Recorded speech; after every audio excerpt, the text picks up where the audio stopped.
नमस्कार. शाळेचा पहिला आठवडा तर संपला, ओळख पाळख झाली. पण आता पुढे काय? आज आपण याच प्रश्नाचं उत्तर शोधणार आहोत. आपण पाहणार आहोत की पूर्व प्राथमिक शिक्षणाचा दुसरा आठवडा इतका महत्वाचा का असतो. खरं तर हाच तो टप्पा आहे जिथे मुलांच्या शिक्षणाची खरी पायाभरणी सुरू होते. आणि हा प्रश्न खरंच खूप महत्वाचा आहे. कारण बघा, पहिल्या आठवड्यात काय होतं, मुलं फक्त एकमेकांना ओळखतात, शाळेला ओळखतात. पण खरी शिकण्याची प्रक्रिया ती दुसऱ्या आठवड्यापासून सुरू होते. म्हणजे आता फक्त ओळखीच्या पलीकडे जाऊन मुलांमध्ये आवश्यक कौशल्य आणि चांगल्या सवयी रुजवण्याचं काम सुरू होतं. चला तर मग बघूया आजच्या आपल्या या प्रवासात आपण काय काय पाहणार आहोत. आपण सुरुवात करूया पायाभरणीच्या टप्प्यापासून. मग समजून घेऊ की सवयी आणि स्वच्छता इतकी महत्वाची का आहे. त्यानंतर खेळातून शिक्षण नेमकं कसं घडतं ते पाहू. सृजनशीलतेला कशी चालना दिली जाते ते बघू. आणि हो, सगळ्यात शेवटी यात पालकांची भूमिका किती निर्णायक आहे यावरही बोलू. तर हा जो दुसरा आठवडा आहे ना, त्याला स्थिरावण्याचा आठवडा असंही म्हणतात. म्हणजे आता फक्त नावांची ओळख करून देणं पुरेसं नाही. आता मुलांना शाळेच्या वातावरणात रुळवण्यावर भर दिला जातो. त्यांना एक वैयक्तिक दिनचर्या, चांगल्या सवयी कशा लावायच्या हे शिकवलं जातं. खरं तर इथूनच शिस्तबद्ध शिक्षणाची पहिली पायरी सुरू होते असं म्हणायला हरकत नाही.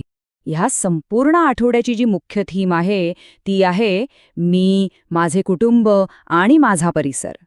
आणि ह्या सगळ्याची ओळख करून देताना सगळ्यात जास्त लक्ष कशावर दिलं जातं तर ते म्हणजे वैयक्तिक स्वच्छता आणि चांगल्या सवयी. बरं, मग या स्वच्छतेच्या सवयी मुलांना कशा शिकवतात? हे खूप इंटरेस्टिंग आहे, कारण रोजच्या अगदी साध्या साध्या वाटणाऱ्या कृतींमधून मुलांना आयुष्याचे किती मोठे धडे मिळतात. चला, तेच आता आपण पाहूया. हे बघा, सकाळच्या स्वच्छतेची ही जी सगळी दिनचर्या आहे ना, ती मुलांना तक्ते आणि चित्रांच्या मदतीने दाखवली जाते. आणि गंमत म्हणजे फक्त दाखवून थांबत नाहीत, तर बाहुलीला अंघोळ घालण्यासारखे छोटे छोटे खेळ घेतले जातात, जेणेकरून ही प्रक्रिया त्यांच्या मनात अगदी पक्की बसते. आणि फक्त प्रक्रियाच नाही तर मुलांना वैयक्तिक स्वच्छतेसाठी लागणारी साधनं म्हणजे साबण असेल, कंगवा असेल किंवा नेलकटर ही सगळी साधनं ओळखायलाही शिकवलं जातं. या सगळ्यामुळे स्वच्छतेची संकल्पना त्यांच्या डोक्यात एकदम फिट बसते.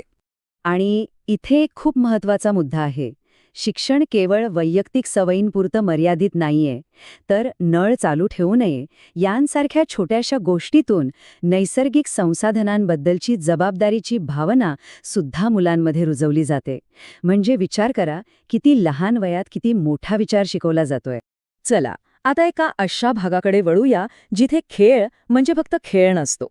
इथे खेळ हे मुलांच्या बौद्धिक विकासाला आणि त्यांच्या विचार करण्याच्या क्षमतेला चालना देणारं एक खूप मोठं साधन बनतं. उदाहरणार्थ, मुलांना समजा राजमा आणि चणे एकत्र करून दिले आणि सांगितलं की चला, हे रंग किंवा प्रकारानुसार वेगळे करा. आता वरवर पाहता हा फक्त एक खेळ वाटेल, बरोबर? पण नाही, ही आहे वर्गीकरणाची पहिली पायरी. म्हणजेच वस्तूंची त्यांच्या गुणधर्मानुसार गटवारी कशी करायची हे शिकणं. याचंच एक अजून छान उदाहरण बघूया. मुलांसमोर 3 फळं ठेवली आहेत. समजा सफरचंद, केळं, पेरू आणि सोबत एक चेंडू. आणि त्यांना विचारलं जातं की ह्यातली वेगळी वस्तू कोणती? आता हा प्रश्न किती साधा वाटतो, नाही का? पण हाच साधा प्रश्न मुलांना चिकित्सकपणे विचार करायला शिकवतो, वस्तूंमधला फरक ओळखायला शिकवतो. आणि असं फक्त एकच खेळ नाहीये. अख्खा आठवडा अशा वेगवेगळ्या उपक्रमांनी भरलेला असतो. गोष्टींच्या कार्डांचा क्रम लावणं असो, वर्गातल्या लाल रंगाच्या वस्तू शोधणं असो किंवा डोळे बंद करून फक्त स्पर्शाने वस्तू ओळखणं असो, या सगळ्यांमधून मुलांची स्मरणशक्ती, त्यांची निरीक्षण क्षमता ही सगळी कौशल्य विकसित होतात. ओके, आता वळूया सर्जनशीलतेकडे. आणि हा भाग खरंच खूप रंजक आहे, कारण इथे जे उपक्रम घेतले जातात ना, ते वरवर पाहता फक्त गंमत वाटतात, पण प्रत्यक्षात ते मुलांचे हात आणि त्यांचं मन भविष्यातल्या लेखनासारख्या अत्यंत महत्त्वाच्या कामासाठी तयार करत असतात. जसं की मुलांना पाटीवर किंवा कागदावर एकदम मोकळेपणाने रेघोट्या मारायला, म्हणजे आपण ज्याला बिरगिटणं म्हणतो, त्यासाठी प्रोत्साहन दिलं जातं. आता आपल्याला वाटेल की हात काय आहे, पण या अगदी सामान्य वाटणाऱ्या कृतीमागे एक खूप मोठा उद्देश आहे. आणि तो उद्देश काय आहे? तर ही जी साधी वाटणारी कृती आहे ना, ती थेट त्यांच्या बोटांच्या स्नायूंना मजबूत करते. तेच स्नायू जे त्यांना पुढे पेन्सिल पकडण्यासाठी आणि लिहिण्यासाठी आवश्यक असणार आहेत. म्हणजे बघा, लेखनाची तयारी कुठून सुरू होते. आणि मग मातीकाम आहे, ज्यात माती मळून तिचे वेगवेगळे आकार बनवतात. फिंगर पेंटिंग आहे, ज्यात रंगांचा अनुभव घेता येतो, किंवा अगदी वर्तमानपत्र चुरगळून त्याचे गोळे बनवणं, या सगळ्यांमधून मुलांचा शारीरिक समन्वय वाढतो आणि स्वतःला व्यक्त करण्याची संधी मिळते. पण एक गोष्ट लक्षात ठेवली पाहिजे, मुलांचं शिक्षण फक्त शाळेच्या 4 भिंतींपुरतं मर्यादित नसतं, ते घरीही सुरूच राहतं. म्हणूनच आता आपण पाहूया की या संपूर्ण प्रक्रियेत पालक किती महत्वाची भूमिका बजावू शकतात आणि शाळेतलं शिक्षण आणि घर यांच्यात एक मजबूत दुवा कसा तयार होऊ शकतो. हे बघा, इथे पालकांसाठी काही खूप सोप्या आणि कृतिशील कल्पना आहेत. म्हणजे कपड्यांच्या घड्या घालण्यासारख्या छोट्या गोष्टीतून मदत करण्याची सवय लागते, किंवा जेवणाआधी हात धुण्याने स्वच्छतेची सवय पक्की होते. अगदी भाज्यांचे रंग ओळखणं, या सगळ्या गोष्टींमधून पालक घरीच शाळेच्या अभ्यासक्रमाला मदत करू शकतात. तर ह्या सगळ्याचा शेवटचा आणि महत्वाचा निष्कर्ष काय? तर शिक्षण म्हणजे फक्त अभ्यास नाही, तर एक परिपूर्ण आणि सर्वांगीण व्यक्तिमत्व घडवणं आहे.